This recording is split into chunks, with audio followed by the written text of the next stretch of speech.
Good morning, everybody. Well, it's afternoon now. Good afternoon, everyone. Sorry for the slight delay in starting. We had load shedding here, so I had to wait until the power came back before I could actually start this session.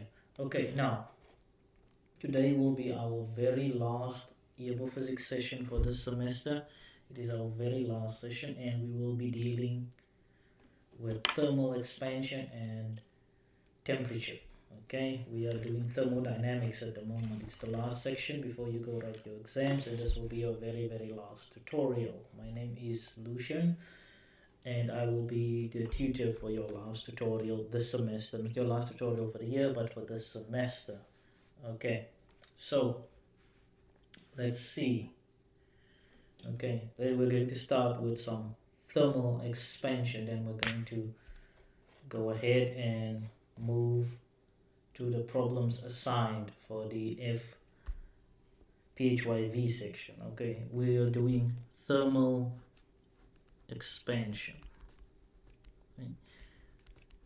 The expansion of something due to heat or a change in temperature. Thermal expansion.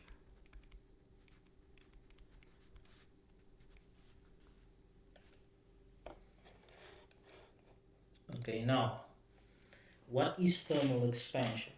Okay, let me just move the mic nearer so you could be hearing me clearer. Okay, so thermal expansion is just a change in the size or volume of a given mass with temperature. So it's just a change in the size of something due to a change in temperature. Okay, so it's just the change in the size or volume of a given mass with temperature. Okay, so it's the change of the size of a substance with temperature. Okay. Now you have discussed in section 21.3 an increase in temperature implies an increase in the kinetic energy of the individual atoms. Okay. Now in a solid, unlike in a gas, the atoms or molecules are closely packed together, but their kinetic energy in the form of vibration pushes neighboring atoms or molecules apart from each other. Okay, so this increased vibration pushes the molecules apart, which causes the substance to expand. Now this neighbor to neighbor pushing results in a slightly greater distance on average between neighbors and adds up to a larger size for the whole body.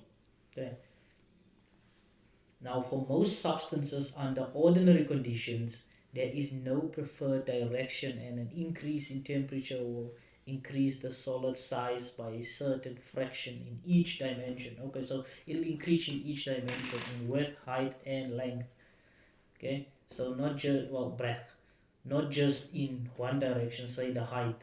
Okay, the substance will expand in all directions due to an increase in temperature, or it will shrink due to a decrease in temperature. Okay, now the dependence of linear or one-dimensional thermal expansion, okay, on temperature, substance, and length is summarized in the equation. Okay, now one-dimensional thermal expansion is summarized or can be given or can be calculated. The amount of expansion, the amount of thermal expansion can be calculated by this formula: L original times the change in temperature. Okay, where delta L is equal to the change in length. Delta L is equal to the change in length of the substance, so the amount of length change that the substance undergoes. Alpha is equal to the coefficient of linear expansion,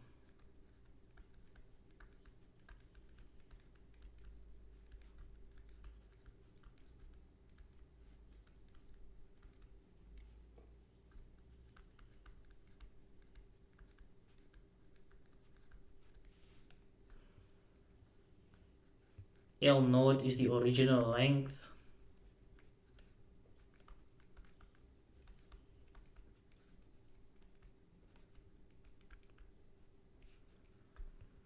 and delta T is the change in temperature that the substance undergoes.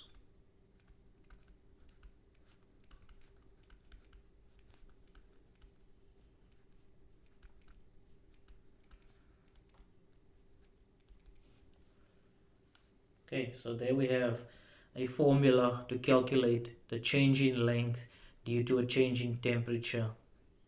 Okay? By how much a substance length changes due to a change in the substance temperature. Okay. Now, the coefficient of linear expansion is usually per Kelvin. Okay, we usually use per Kelvin since Kelvin is an SI unit. Okay. Now, very important, the change in Kelvin is exactly equal to a change in degrees Celsius. Okay, a change in Kelvin, note, very important, in B. Okay. A change in Kelvin is exactly equal to a change in degrees Celsius temperature. Okay, they are not the same, don't get me wrong, but a change in Kelvin is equal to a change in degrees Celsius. Okay, I don't see if there's anyone joining me at the moment. Okay, so first question. Okay. Let me just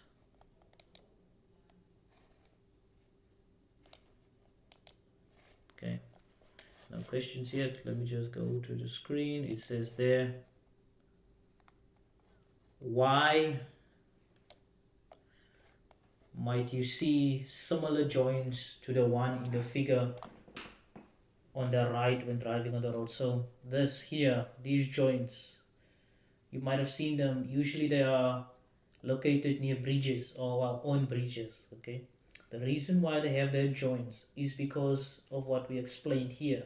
When any substance is heated, it begins to expand.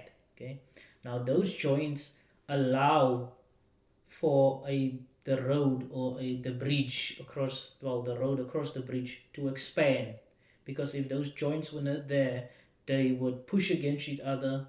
The atoms or the molecules of the road would push against each other, and it will cause the road to start crumbling, not crumbling, buckling.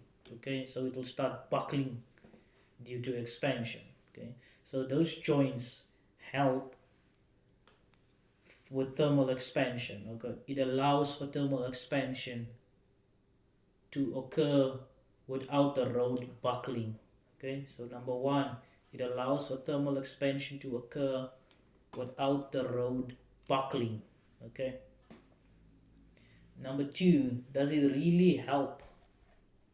The question is, number two, does it really help to run hot water over a tight metal lid on a glass jar before trying to open it? Explain your answer. The answer is yes, it does help, because the hot water increases the temperature of the metal lid, which causes the lid to expand very slightly, but that slight expansion might help you to open it.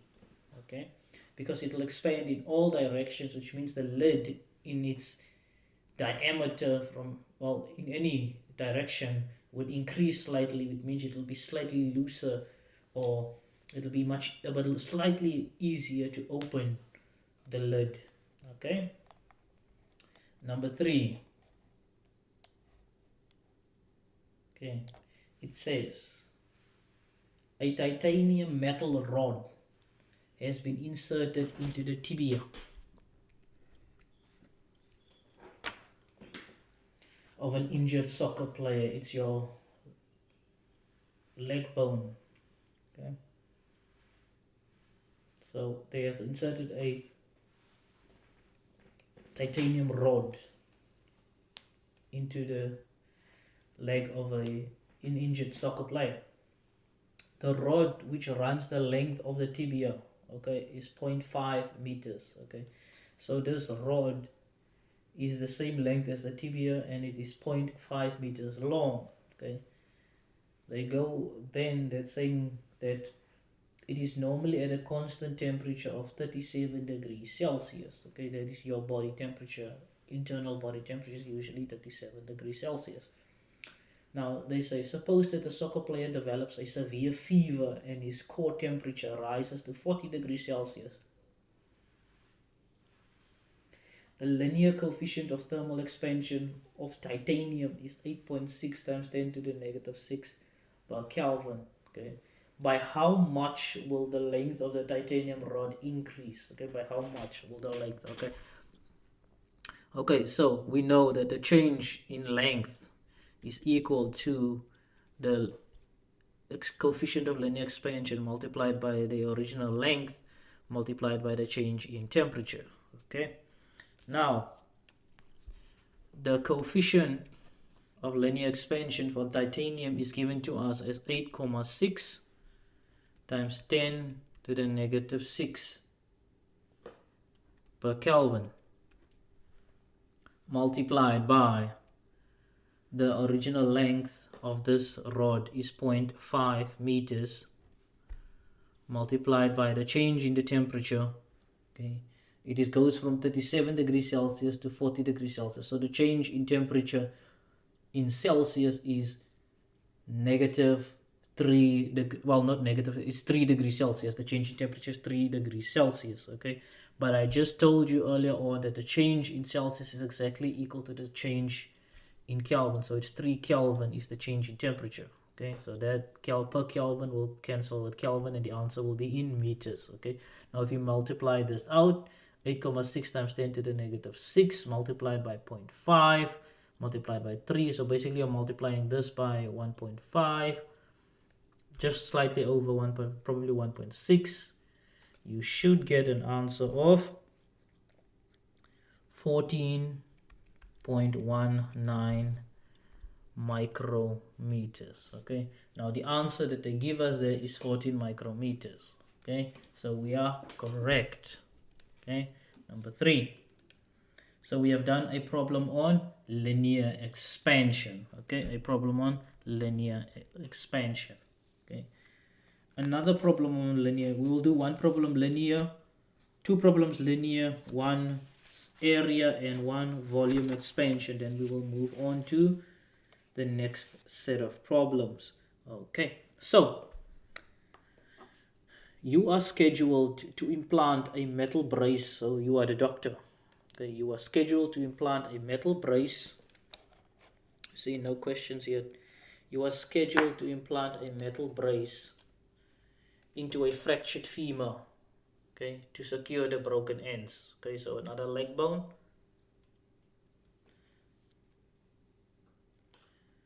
Now you are concerned that the temperature variations in the body will cause the length of the brace to change.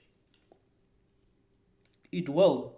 Okay, the temperature variation will inevitably cause the length of the rod to change, but the question is by how much? Okay, is it negligible?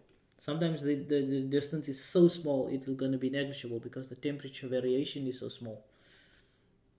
Now, you are concerned as the surgeon or the doctor that the temperature variations in the body will cause the length of the brace to change, creating a risk that the break will not heal satisfactorily, because if it begins to stretch, imagine that a metal rod next to your bone begins to expand due to a temperature change. It's just going to, as soon as, let's say your leg is beginning to heal, then you get somehow your internal temperature is increased, okay, causing the metal rod to expand. And since it is fastened to your bone, it's going to make your bone expand. It's going to re-break your bone.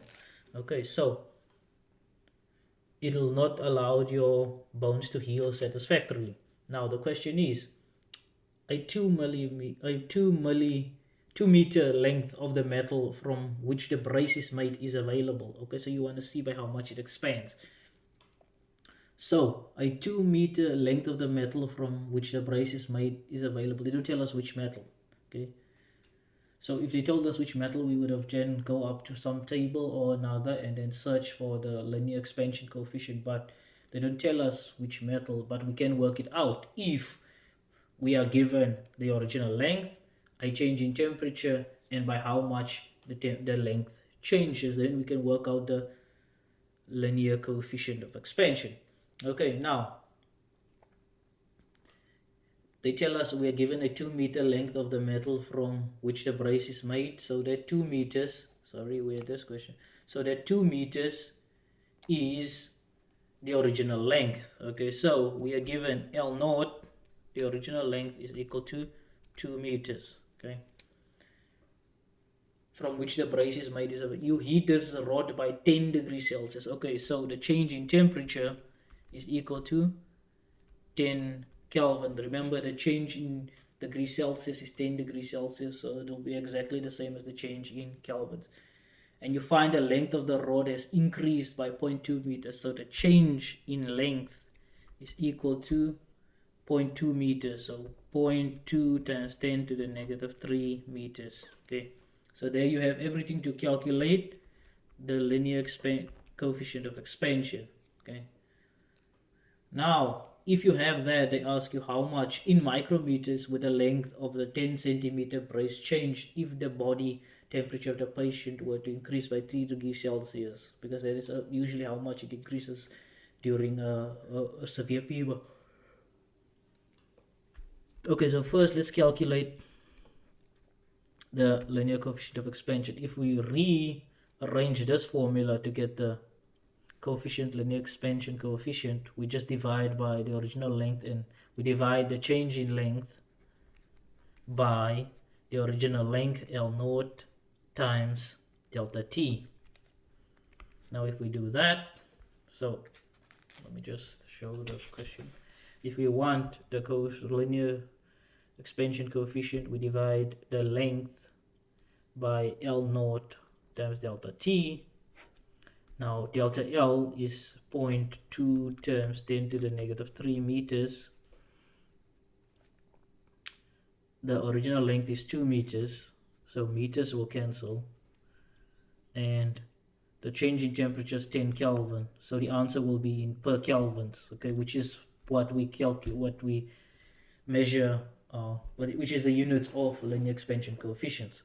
Okay, so if we work that out on a calculator, okay, you have that the linear expansion coefficient for this metal, which they even told us is 1 times 10 to the negative 5 per Kelvin. Okay, we can actually go and find out which metal this is. If you type this in and ask Google which metal has this particular linear expansion coefficient, they will tell you. So there we have the linear expansion coefficient. Now the next part of the question asks us to calculate the change in length in micrometers if 10 centimeters of this particular metal is heated by 3 degrees Celsius. What is the change? So 1 times 10 to the negative 5 per Kelvin. The original length of this is 10 centimeters, so 10 times 10 to the negative 2 meters times 3 Kelvin. It's heated by 3 Kelvin during the fever, say. And then if you multiply that out, you get 3 micrometers, which is the answer that the book gives us as well. So that is correct. So now we have done some problems on linear expansion. There are no questions at this point, so I will continue with a problem on area expansion and then volume expansion. Okay, now we have done linear expansion, we're about to do area expansion and then volume expansion. Now they say here for small temperature changes, the change in area is given by this. The change in area is equal to 2 times the linear expansion coefficient times the original area times the change in temperature. So that's how you would go about getting your change in area due to thermal expansion. Okay, now this is question number 5.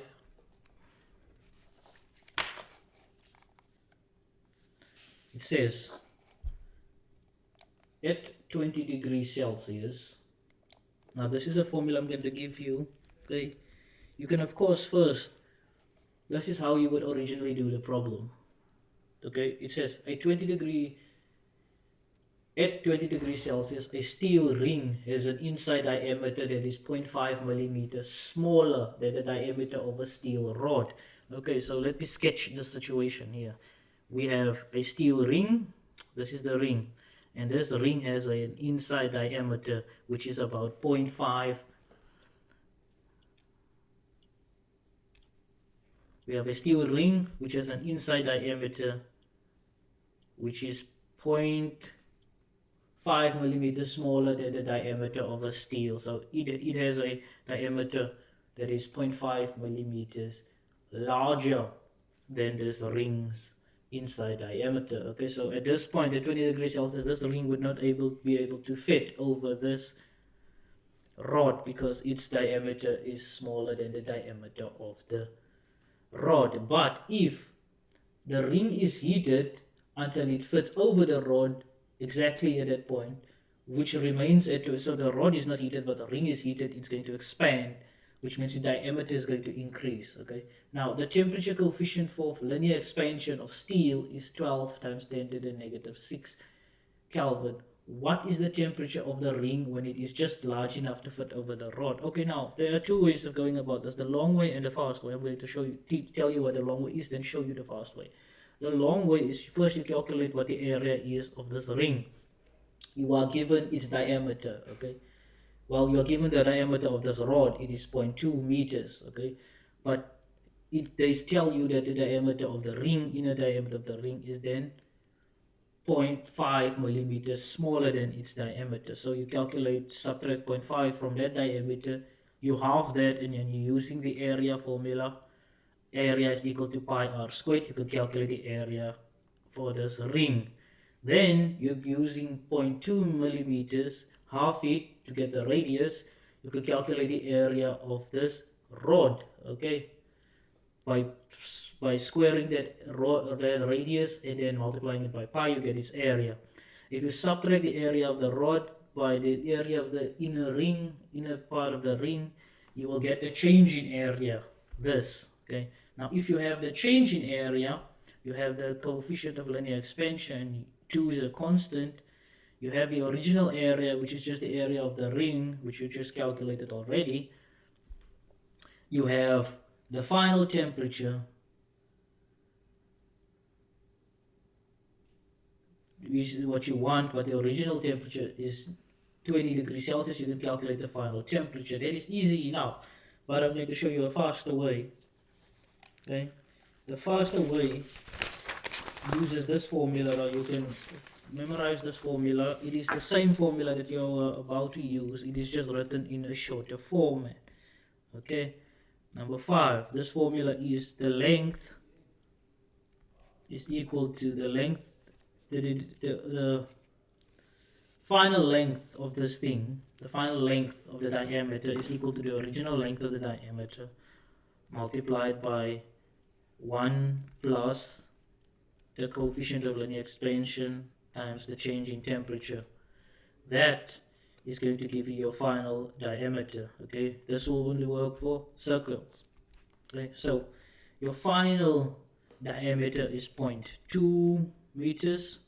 Your original diameter is 0.1995. Remember, it is 5 millimeters smaller than your final diameter. 1 plus, then make that the square brackets. Okay, the linear coefficient of expansion is 12 times 10 to the negative 6 per Kelvin, and then the change in temperature is the temperature that we want, and then originally it is at 20 degrees Celsius. Okay, I can use degrees Celsius and Kelvin interchangeably here because the change in Kelvin is exactly equal to the change in Celsius. Okay, now if you work that out, you need to solve for t. Okay, you're going to divide by 0.2 by 0.1995, subtract 1, and then divide by 12, and then add 20. You will get a temperature of 228.85 degrees Celsius.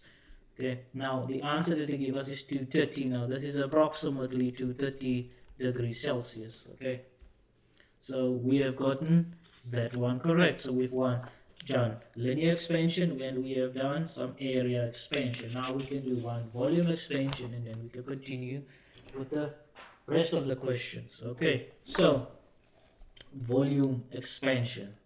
Okay, let's go to some volume expansion problems. Okay.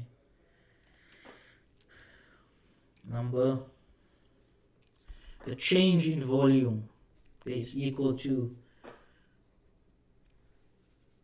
the coefficient of volume expansion times the original volume times the change in temperature. That is how you get volume expansion, the change in the volume. Okay. Now the note here, B is a coefficient of volume expansion, and B is approximately, it's not exact, but it's approximately 3 times the linear expansion coefficient for that particular material. Okay, and then they is in the box below they give you why they say that B is approximately 3 alpha. 3 times the linear coefficient of that metal. Okay, now number 6. It says if you drink 0.5 liters of extremely cold water at 4 degrees Celsius, how much will this volume of this water increase in milliliters once the water has reached your core body temperature of 37 degrees in your stomach? So the water is heated up. So water has a volume. So delta V is equal to the volume expansion coefficient multiplied by the original volume multiplied by changing temperature. Okay. Now the volume expansion coefficient is 207 times 10 to the negative 6 per Kelvin multiplied by the original volume of 0.5 liters multiplied by the change in temperature. It goes from 4 degrees Celsius to 37 degrees Celsius. That is a change of 33 degrees Celsius, which is just 33 Kelvin, a change of 33 Kelvin. Now if you multiply that out, you get the answer of 0.0034 liters. Okay, now they want the answer in milliliters, so that's 1, 2, 3, so it's 3.4 milliliters. So the water's volume will change by 3.4 milliliters. There we have done now. So far we have done a problem on linear expansion, area expansion, and volume expansion. Okay, which is good. Okay, the rest is the same volume expansion problems. Okay, and then we're done with 21.6. So now we are done now with some of those expansion problems. We can now go to some more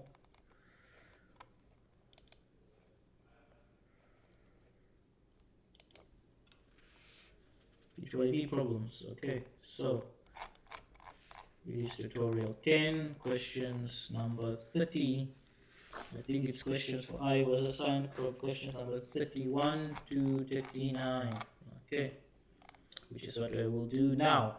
Okay, but before I do that, I'm just going to go take a break, like a 5-minute break, then we'll be back and then we'll be finished for the semester.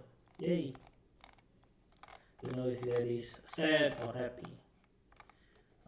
Well, should be sad because you're not going to be doing any physics for a while, for a month or so. Continue the last preview. Okay, let's see. Where was that question number? I must start at question number 31.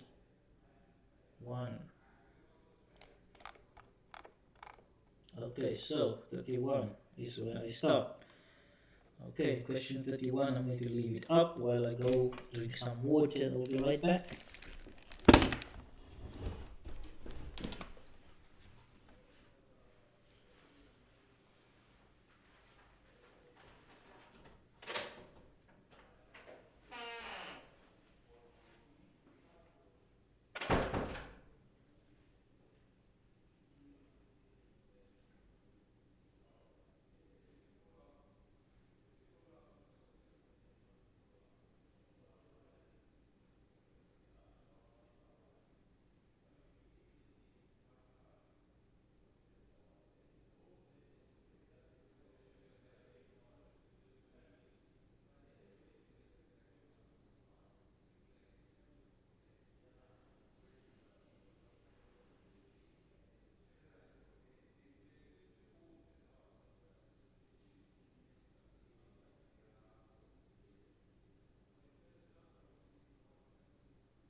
Everybody, I am back. Okay, so let's continue all of these questions. Okay, question number 31. Okay. In an isothermal process, and then you have to select the one. Let's first dissect the word isothermal. Okay, iso means the same. Okay, means it's not changing. Iso is equal to the same. It's not changing. Or another word for not changing, it's constant. Okay, that is iso. Thermal has got to do with heat, temperature. Okay, so thermal is temperature, like we just did in thermal expansion. Okay, where it was dependent on a change in temperature. Okay, so iso means iso means the same or constant or not changing, and thermal means temperature. So the temperature stays the same, the temperature is not changing, or the temperature is constant. Any one of those will work. And so in an isothermal process, the volume remains constant. No, there's an isochoric. The temperature remains constant. Bingo! Temperature remains constant. Okay. No heat is transferred between the system and its surroundings. That's adiabatic. Temperature remains constant. B, that is isothermal. The pressure remains constant. That is isobaric. And the internal energy is not constant. Okay, so let's see.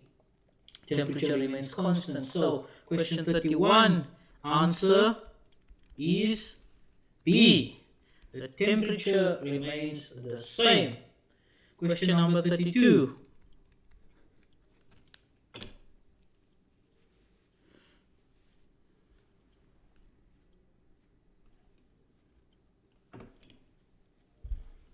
In a thermodynamic process, the internal energy of a system in a container with adiabatic walls, okay, decreases by 800 joules. Which statement is correct? Okay, so in a thermodynamic process, so there's heat involved, the internal energy of a system in a container with adiabatic walls. That is the crux of this sentence, adiabatic walls. Okay, first of all, you need to understand what is adiabatic walls. Okay, it means no heat is transferred between an adiabatic system. Means there's no heat transfer. Now, adiabatic walls prevents heat transfer. Okay. Now, they say in this thermodynamic process, the internal energy of a system in a container with adiabatic walls decreases by 800 joules. So the internal energy decreases. Now, let's see. Internal energy is equal to a change in work plus a change in energy.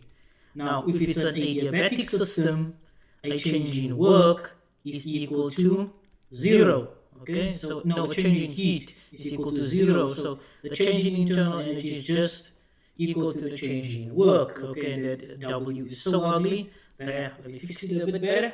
So the change in internal energy is just dependent on the work. Okay, so if the internal energy decreases, it means work is being done by the system because the internal energy decreases. Okay, so work is being done by the system.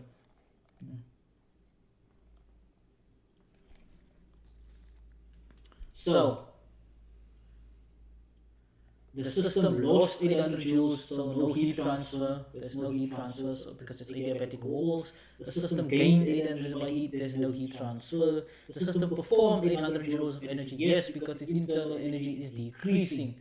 Okay, the surroundings performed. No, it's not increasing. Then its internal energy would have increased. 800 joules of work done equals 800 joules of heat. No heat transfer. Okay, so C. The answer is C. And check. Yep, the answer is correct. It's C. Okay, let's go to question number 33.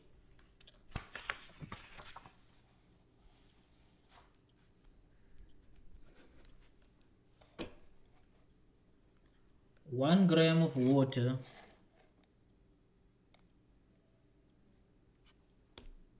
is heated. That's question number 33. 1 gram of water is heated from 0 degrees Celsius to 100 degrees Celsius. Okay. At a constant pressure of 1 atmosphere.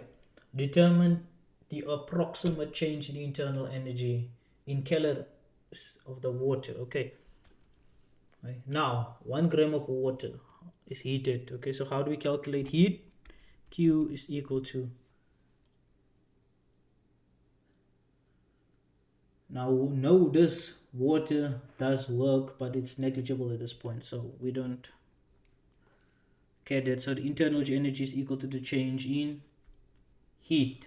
Okay, the change in heat is equal to m delta C times the change in temperature. Okay, now m is 1 gram. Okay, which we can just write in terms of kilograms, 1 times 10 to the negative 3 kilograms, times the specific heat capacity of water is 4,184 joules per kilogram degrees Celsius, and then the change in temperature is from 0 to 100. Okay, so there we have it, degrees Celsius. Sorry, that's degrees Celsius. And if you multiply that out, you get that the change in temperature is 418.4 joules. Okay, so there you have it, 418.4 joules of energy. Now they want the change in energy in terms of calories. Okay, the change in the approximate change in internal energy. Okay, now in this case there's no work mentioned, so it must just be us, but let's first convert this to joules. Okay, so 4,180.4 joules multiplied by 1 calorie is equal to 4.184 joules. 1 calorie is 4.18 joules, and then that equals to, if you divide it out, you get that is 100 calories. So it's 100 calories. So the change in heat is 100 calories. Okay, so now we want the change in internal energy is equal to the change in heat. In this case there is no work is 0, so the change in heat, and that's equal to 100 calories. So let's see, there we have 100 calories C. So the answer is C, 100 calories. Question number 34. Question 34. Let's see.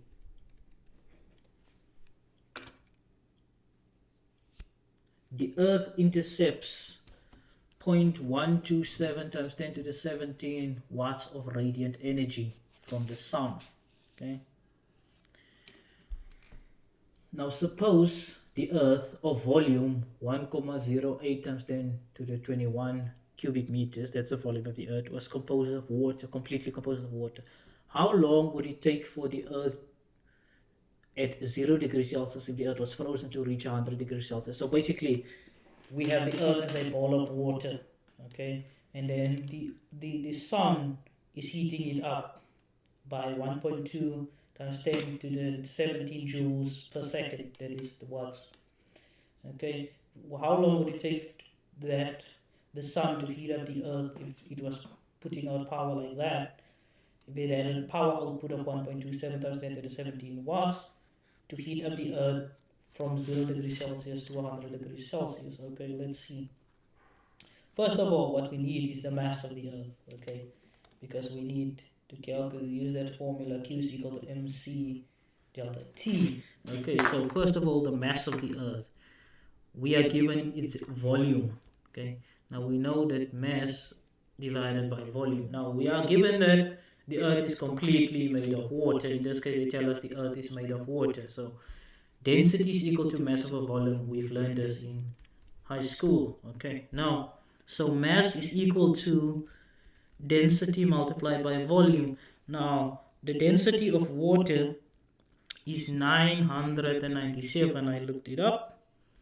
Some people just take 1,000 kilogram per cubic meter. That's the density of water. 997 kilogram per cubic meter.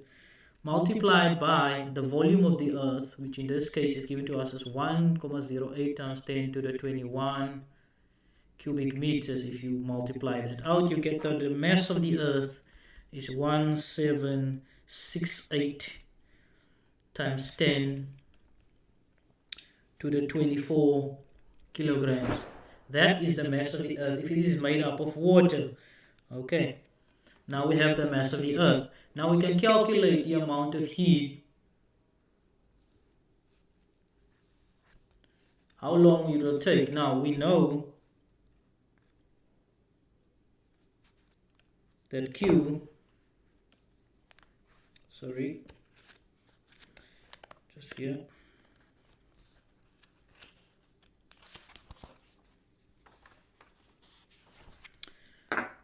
let's first calculate the amount of heat needed to raise the temperature from 0 to 100 degrees Celsius if the mass of the Earth is 1,0768 times 10 to the 24 kilograms.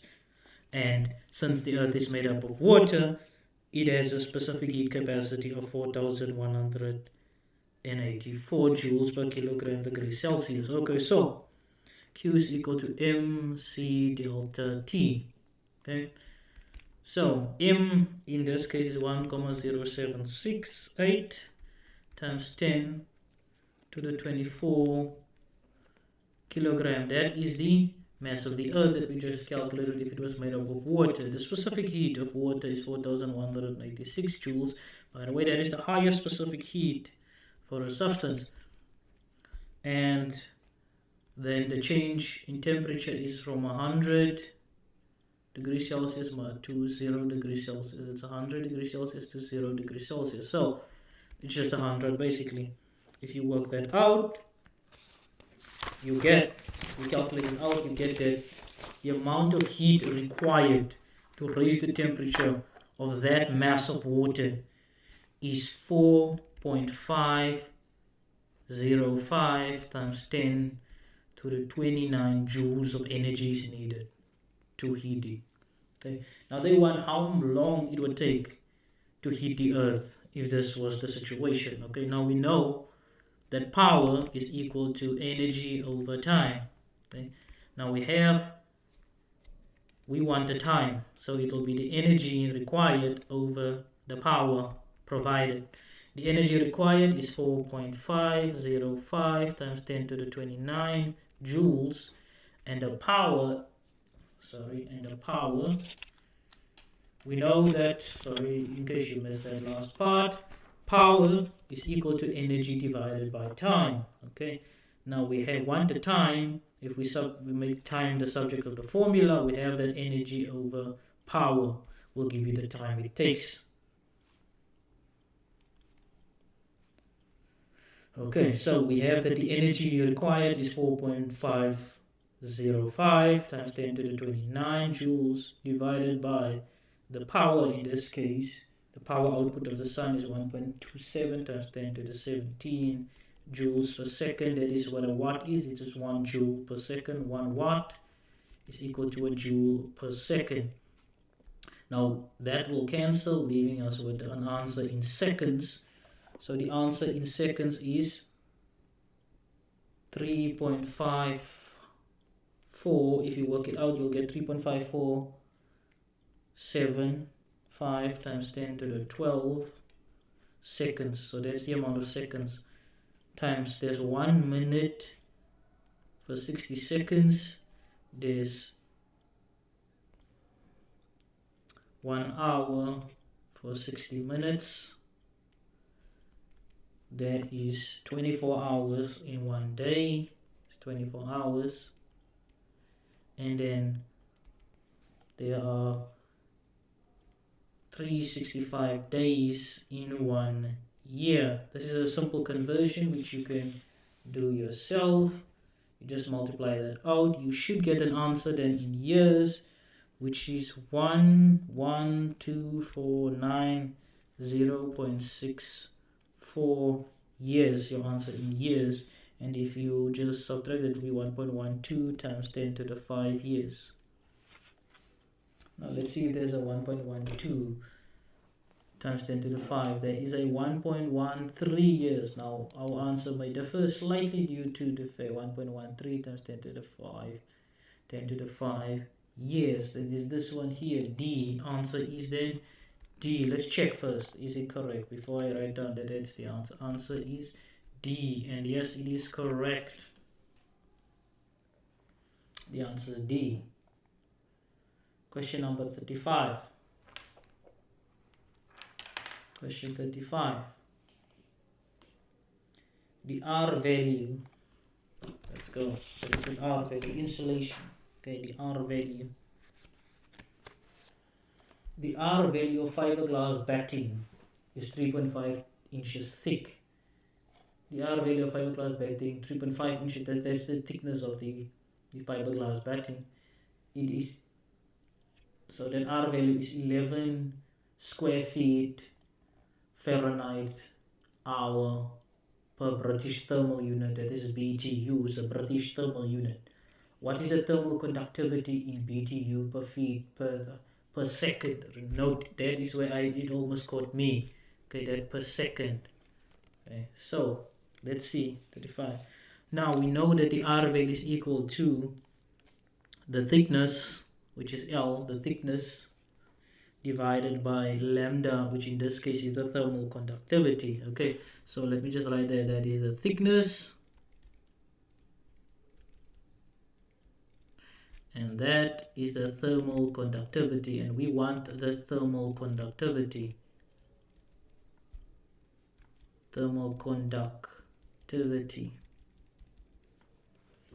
Okay, so we want the thermal conductivity. So thermal conductivity is just thickness over R value. Okay, now the thickness is given to us in inches. Now if you convert the inches to feet, you have 0.292 feet over the R value, 11 square feet Fahrenheit hour per British thermal unit. Okay, now if you get that, you will get an answer in terms of 0.0, or you get an answer first of all of 0.265 BTU, British thermal unit, per feet degree Fahrenheit per hour. So that is in per hour. So this is the answer you get if it's per hour. Now we want it per second. Okay, now feet is 1/12 of an inch. 1/12 of a foot is 1 inch. Okay, so now if we convert that, you have, now if you want to convert that per hour to per second, you must multiply it by, there's 1 hour in 60 minutes, there's 60 minutes in 1 hour, and 1 minute contains 60 seconds. If you multiply that out, you will get your answer now in terms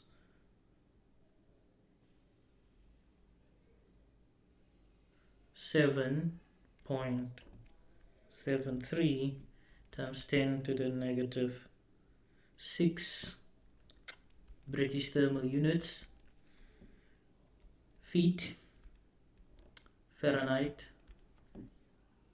degree, well, seconds. Okay, now that if you round it off, it's just about 7.4 times 10 to the negative 6 BTUs, feet Fahrenheit degree Fahrenheit seconds.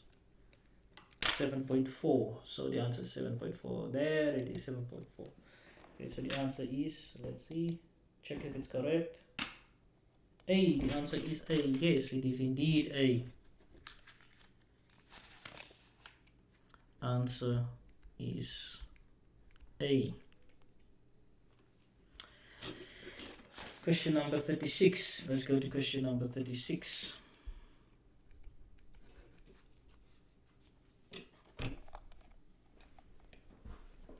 Two kilograms of water at 100 degrees Celsius is converted to steam at 1 atmosphere. Find the change in internal energy. Okay. First of all, here you need to keep your head for two things. Okay. 36. Okay, so let's first of all, I'm going to press a clean page. Question number 36. 2 kilograms of water is heat at 100 degrees Celsius. So the water is boiling at 100 degrees Celsius and it's converted to steam at 1 atmosphere. Find a change in internal energy. Okay, so first of all, we note internal energy. Internal energy 36 is equal to change in heat plus the change in work. Okay, raise it down. Internal energy is equal to the change in heat plus the change in work. That is internal energy. Okay, now let's first calculate the change in heat. Okay, that is just, since it is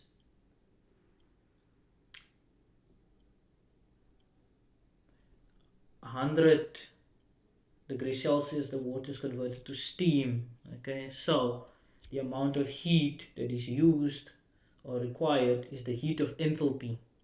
No, latent heat, sorry. Latent heat. So the latent heat is required. So in order to calculate that amount of heat is M times the latent heat of fusion, the enthalpy of fusion. Okay, MLV, which is fusion. Okay, now if we calculate that out, the mass of water is 2 kilograms.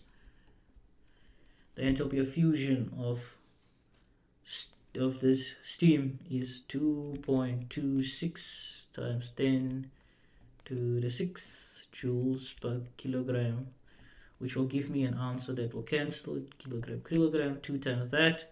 It's just going to be 4.52 times 10 to the 6 joules. Okay, so that is your change in heat.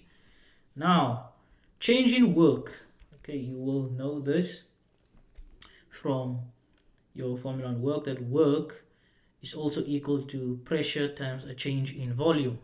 Okay, now how do we get the change in volume? Okay, first of all, the pressure is 1 atmosphere, so it is just 101,325 Pascal. That is 1 atmosphere. Now the change in volume, okay, is very, I'm going to work it out here, the change in volume. Okay, what is the change in volume? Okay, we need a change in volume. Okay, so first of all, we know that volume of water is equal to the mass of water divided by the density of water. Okay, now the mass of water in this case is equal to 2 kilogram divided by the density of water, which is 1,000 kilogram per cubic meter. 1,000 kilogram per cubic meters. Okay, which gives us the volume of water equal to 2 times 10 to the negative 3 cubic meters. That is the volume of water at standard at 1 atmosphere pressure, 2 times 10 to the negative 3. Now the volume of steam, since the water is turning into steam, we have the same formula, mass over density. The mass of water is still 2 kilogram. Well, the mass of steam now is 2 kilogram, but the density of steam is 0.6 kilogram per cubic meters. So 3.33 cubic meters is the volume of the steam. Okay, so the water change from liquid water to steam. Okay, so now we have a change in volume. Okay, so the volume final of steam is 3.33 cubic meters, while the initial volume of the water is just 2 times 10 to the negative 3 cubic meters. So there is a change in the volume. Okay, the volume increases substantially. So work is being done. Okay, so if we multiply the pressure by the volume, the change in volume, we get the amount of work done. In this case, the amount of work done is 337,209,6 joules. Okay, so there we have a change in heat and we have a change in work being done. Okay, so the internal energy, like we said, is equal to heat. So work is being done on the surroundings. Okay, so heat plus change in work, but work is being done on the surroundings, so we're going to subtract that energy. Heat is being added, so it is 4.52 times 10 to the 6 joules, while work is being done by the system, so it's going to subtract, we're going to have to subtract that amount of work being done, and then we get an answer of 4.2 times 10 to the 6 joules. So 4.2 times 10 to the 6 joules. So D, the answer is D. Let's see, first of all, are we correct? Answer D. 4.26 times 10 to the 6 joules. So we are correct.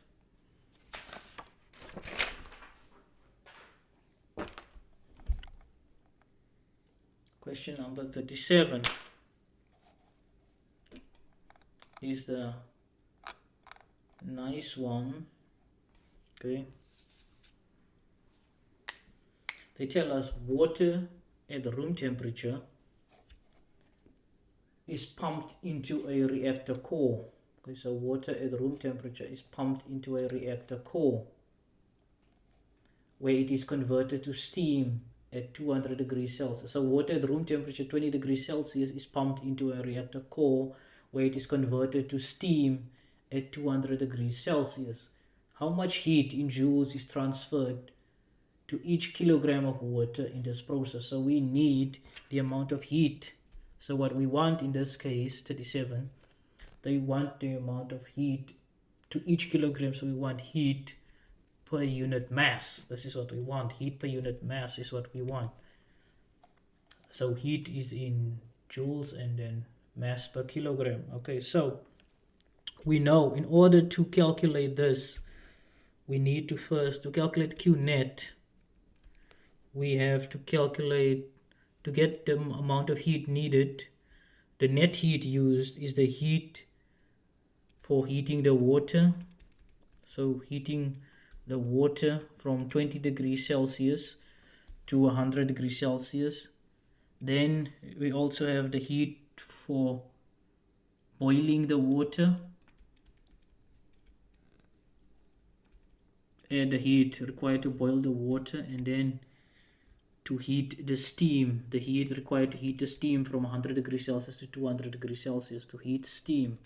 So that is the different energy heats we require, different sections of heat that we require from 20 degrees Celsius. So Q net is equal to the amount of heat required to raise the temperature of water from 20 degrees Celsius to 100 degrees Celsius plus the heat required to turn all that liquid water to steam plus the heat required to raise the temperature of steam from 100 degrees Celsius to 200 degrees Celsius. Just going to say here steam, and it's going to be water. Change the temperature. Okay, so there we have the formula, but we want per unit mass, so we can just divide by mass all throughout it. We're left with CW delta T plus plus LV plus CS, specific heat of steam times delta T. Okay, now the specific heat of water is 4186 joules per kilogram degree Celsius times the change in temperature is 100 degrees Celsius minus 20 degrees Celsius plus, remember you must write it next to that one. I don't have space, so I'm writing it here, plus the latent heat of steam. It is 2.26 times 10 to the 3 10 to the 6 joules. So I need to convert to per kilogram, it's in per grams there, and then you add also to that, you add the specific heat of steam, which is 2010 joules per kilogram degrees Celsius times the change in temperature is from 200 degrees Celsius minus 100 degrees Celsius. Okay, so if you work all of that out, you get that it is 880 joules per kilogram, plus that stays the same, 2.26 times 10 to the 6 joules per kilogram. Sorry. If you work that out, you will find the answer, plus that, you will find the answer of that. Let's see, I'm not going to have space, so I'm just going to write it there. 201,000 joules per kilogram. Add all of that up, you finally get an answer, 2795880 joules per kilogram. Now if you write it in scientific notation, you get 2.8 times 10 to the 6 joules per kilogram. Now let's see if we have an answer, either this or that. 2.8 times 10 to the 6. There we go. Let's check if it's correct. Yes, it is correct. We have done it correctly. Now there is the answers. The last question, well, that was 38. Okay, 38 is just a word problem. No, not a word problem, a knowledge-based question. 38. It says, which of the following statements are correct when an ideal gas goes from an initial to a final state in a single process? Okay, so when an ideal gas goes from an initial state to a final state in a single process,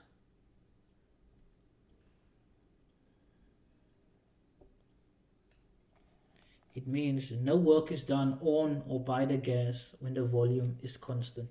Because work, remember, work is equal to P delta V. So if the volume remains constant, then work is equal to 0 if the volume is constant, if V is constant. So if the volume is constant, then no work is being done. So that one is correct. No energy is transferred. Okay, energy can be transferred by heat. Internal energy can change due to heat. And all the statements are incorrect.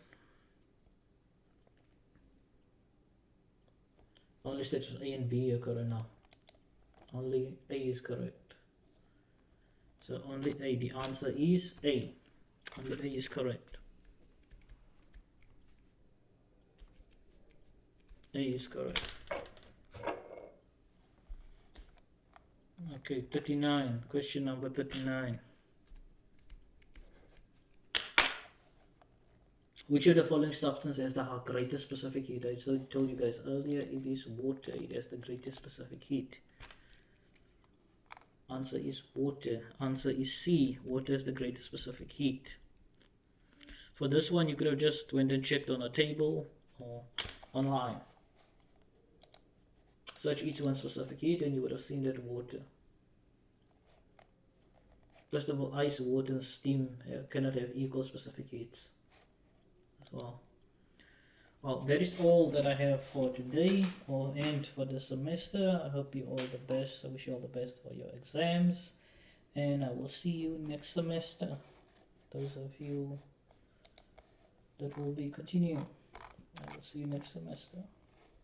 Bye guys. Enjoy your study time and your weekend. Don't forget to study and all the best.